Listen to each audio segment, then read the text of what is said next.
દાદા તમે આ તુર ક્યારે વાવી હતી ને આ કેવી કઈ તુર છે અને આ વર્જિંગ તુર છે અને આ તો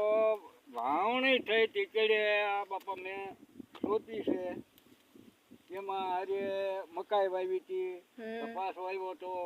એ બધું કાઢી લીધું અને હવે આ તુર ઉતારીએ છીએ અને આમાં કાંઈ પણ મેડમ ખર્ચો નહીં જો આમાં તમારે હારી બનાવવી હોય તો દેશી ખાતર ભરવું અને જરા ફાલ ફૂલડા દેખાય ત્યારે તમારે ખાતર નાખવું ઉરિયા કે ડીએપી અને પછી પાણી પાયા રાખવાનું બની જાય એટલે ઉતારી લેવાની અને આમાં કાંઈ ખર્ચો બીજો નહીં 1 થી 2 વાર તમારે દવા છાંટવાની બાકી આ પાક સિવાય ક્યાંય ફાયદો છે નહીં હવે મેં તમને કહું જો મેં માંડી વાવી હતી હવે વરસાદ વર્યો વાયરો જોર હવે માંડવી બીજે 10-12 મણ ઉતરી અને આ તુર 1 વીઘાની છે આ 100 મણ તુર થાય છે ખરસ વગરની તુર આવો મોલ વાવી તો આપણને 5 રૂપિયા હાથમાં વધે મળે નકર કાંઈ મળે નહીં જો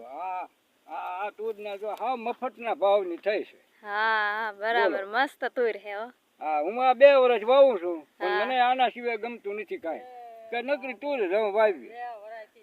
લ્યો ગોકળભાઈ દેવજીભાઈ ની તુર છે જો આ વર્જિંગ તુર છે કેટલી મસ્ત થઈ હે લુરખા ને લુરખા આમ જો બધી તુરમાં આ 1 વીઘાની તુર હે આમ જો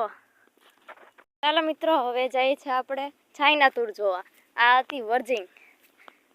હવે જઈએ ચાઇના તુર પાસે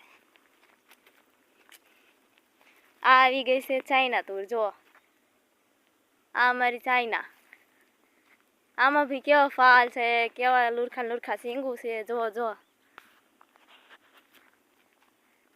આ ગોકળભાઈની જ તુર છે જે હમણાં આપણે વર્જિંગ જોઈ ને આ ચાઇના ને